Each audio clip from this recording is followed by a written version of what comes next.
Venus is gonna wake up and she's gonna do her thing. She's gonna get her nails done, did. She's gonna get her eyelashes done, did. She's gonna get hella pretty for any type of scene just to be her. And as she's getting ready, of course, in this day and age, not everyone's gonna like it or understand you. Of course.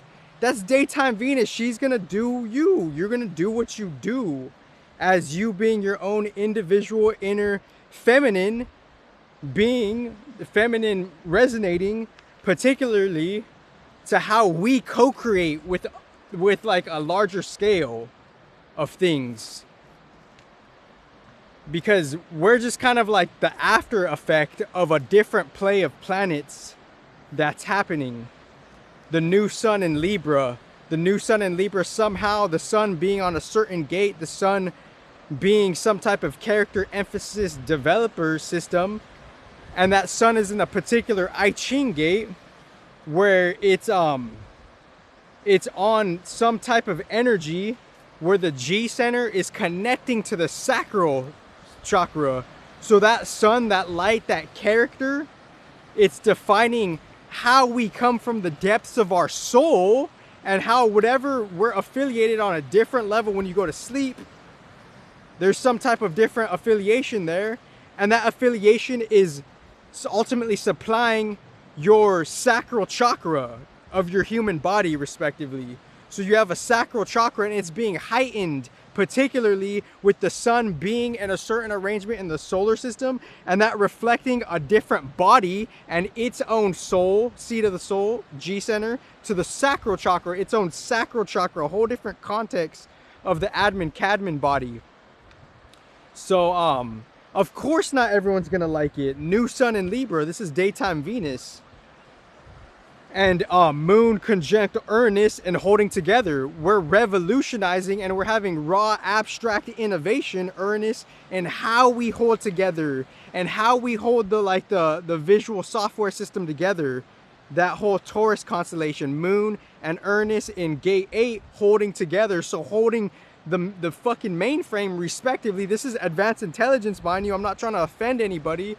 There's a particular intention that's coming across.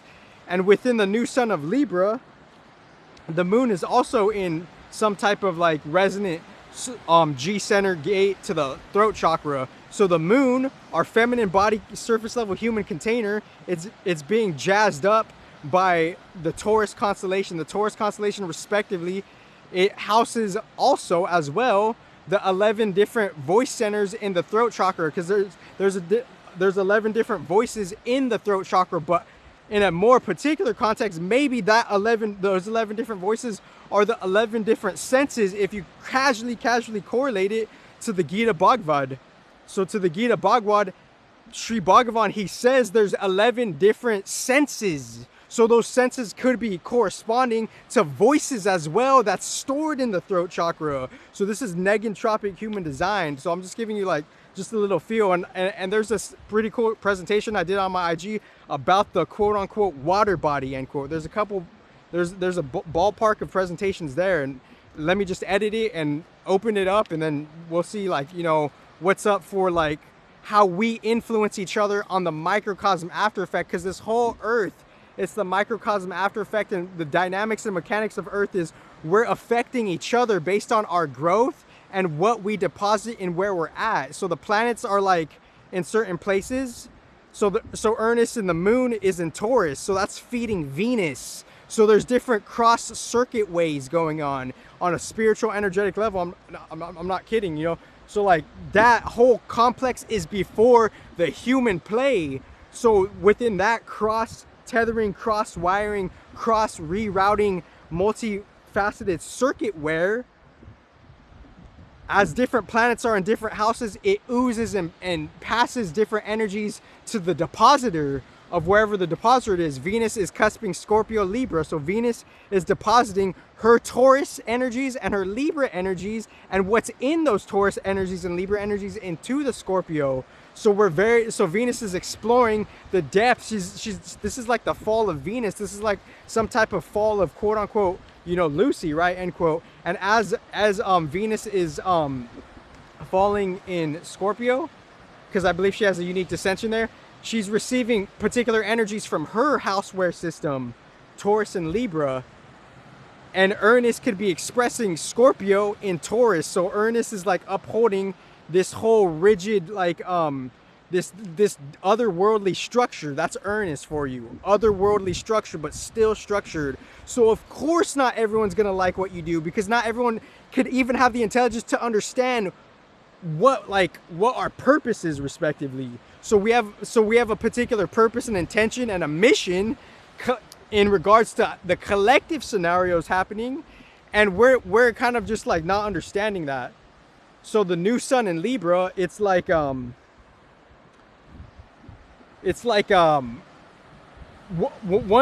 tidbit note I did on a recent video, but the video didn't get saved. I spoke about how the sun was in Virgo, and the sun also exemplifies and exalts qualities of the first house.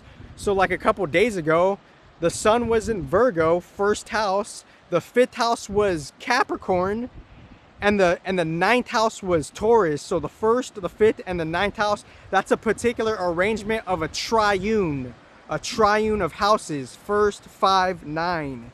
Second, 6, 10.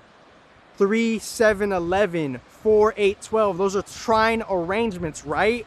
So now the sun is exalting the first house in the Libra. So now we're personally embodying, one context of us is personally investing the consciousness, the surface level material consciousness. We're engaging in the interactions of relating to how we're embodying the qualities, more or less, of first house dynamics of Libra, daytime Venus.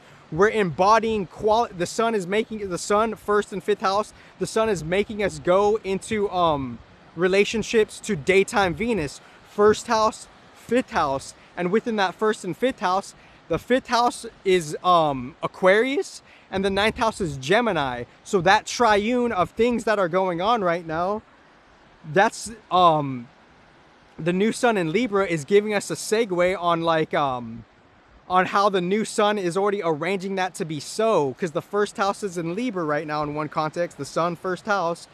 So the fifth house is in Aquarius, and then like when the first house was in Virgo, the fifth house was in Capricorn, and I lost that video for whatever reason, and it's just wherever it is, you know. But now we're in like the Libra season, and now the fifth house is in the Aquarius. So the young, new inner child, collective child of this sun in Libra picture is the inner child, the growing up, you know, creativity is in the Aquarius. So the young, so like the feminine creativity, the fifth house, it's receiving this from the sun circuit of the sun being in the first house Libra. The fifth house is receiving Aquarian energies for feminine creativity. So the feminine creativity, it's like, it's really raw, it's really abstract in such an air quality where we're fixing it down for our personal self. That's not necessarily artificial or technological. It doesn't have to be that. It could be totally just, you know, quote unquote spiritual, right? Because daytime Venus, she is also spiritual. She's also remembering her spiritual work. That's Libra. It's like because like the sun is in a gate where it's the soul, it's the G center to the sacral, and since it's the G center to the sacral,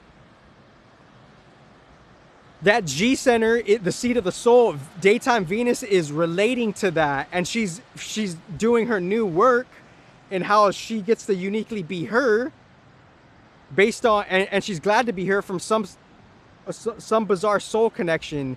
And there could be there could be different notes and tangents of quote unquote rebellion, end quote, but it doesn't have to be like that, but it could be like that. It just depends, you know, because it's like the energies are saying there could be, you know, some type of like I don't really like, I'm careful with my words, and I don't really like using that word rebellious. I like, because rebellious, it's not clearly defining on you want to be you know. It's just a matter about being, it's about pursuing your own independence, right?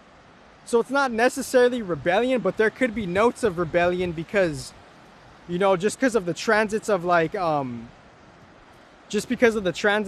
Uranus and Moon conjunct Taurus. So we're feeling some type of some spiritual individuation. Uranus is spiritual innovation, spiritual individuation, and innovation. So that's what Uranus is, and we're feeling into that, and we're seeing that in the Taurus house quality. And then the ninth house, that's a triune. First house, fifth house, ninth house. First house is the cardinal air, and the ninth house would be the mutable air. So the ninth house is in Gemini. So this whole philosophy is about, like, you know, Mercury's like they're always there, you know, like Mercury's in Virgo right now, but in a different feminine occult context. Mercury's also in the ninth house. Gemini's in the ninth house. So the word's out, you know, like everything's known. It's just about, do we want to come face to face with a particular truth or not? And if we don't, then we have our own whatever reasons. No judgment, right? But within that ninth house, feminine admin cadmin body, that ninth house, that Sagittarius house, it's receiving Gemini energies. So that there's a unique yin and yang. So there's unique yin and yang dynamics here for a very unique reason. So Libra is like kind of like, you know, displaying very unique yin and yang dynamics, because it's bringing the spiritual work in a mundane level. And from past lives, people misunderstand why we are what we are, how we got to this point, why we have the efforts and the talents that we have. It's over lifetimes and lifetimes and lifetimes respectively. So obviously, like, within this whole Libra shit, daytime Venus, of course not everyone's gonna like your shit, but that's the whole thing with the experiment of life. It's like, who will resonate with intelligence, with understanding of spiritual shit, with understanding of everyone has to do their fair share of work, everyone has to do their fair share of mundane shit, everyone has to do their fair share of feeling the pressure of the gods, everyone has to do their fair share of waiting type of shit. So this is real. This is it's an intelligent thing, because I know what the monkey mind is thinking. I'm gonna fuck you up. I'm gonna fuck you up.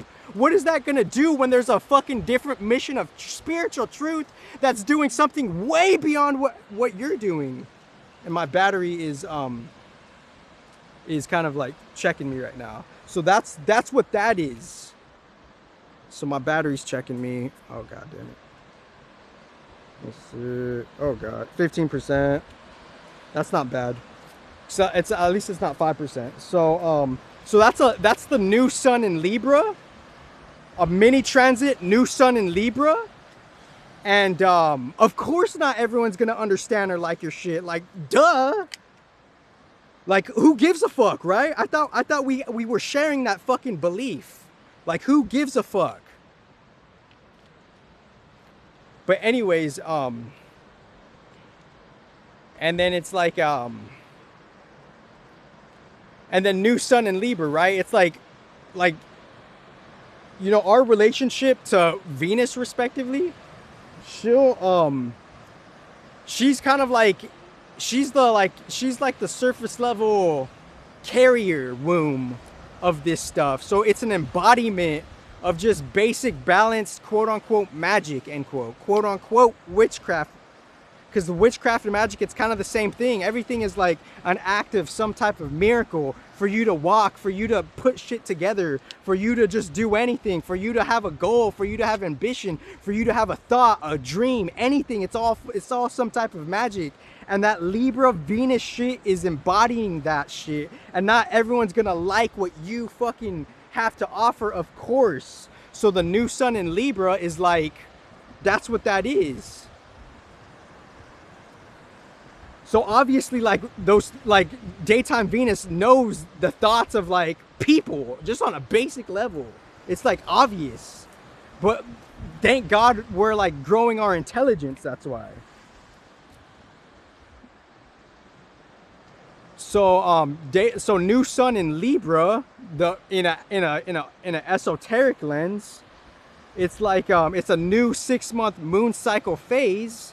We're resetting the whole moon calendar in the new sun in Libra respectively, and within that new sun in Libra, once the new moon is in Libra, it will be Libra, Scorp, Sag, Cap, Aquarius, Pisces, and then Aries respectively. So once the full moon is in Aries, it's going to kind of obscure and kind of conjunct the North Node and Neptune's in there. So we're going to be embodying, we're going to plant new seeds, and that's going to lead up to us charging and harvesting qualities of North Node aspects and Neptune aspects, and the work we've done with Neptune and North Node shit, that's going to be our positive beneficial energy return based on the seeds we plant in the new moon in Libra. So thank you very much, and you're welcome. And obviously this was a mini, but like new moon in Libra, that's like pretty much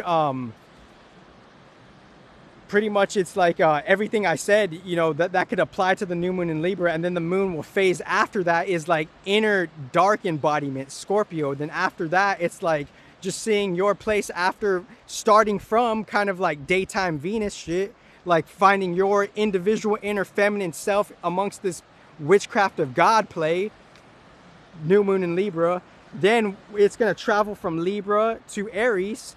And then once it's transiting Sag to Cap to Aquarius, the foundation being your daytime Venus, it's going to go through different processions of,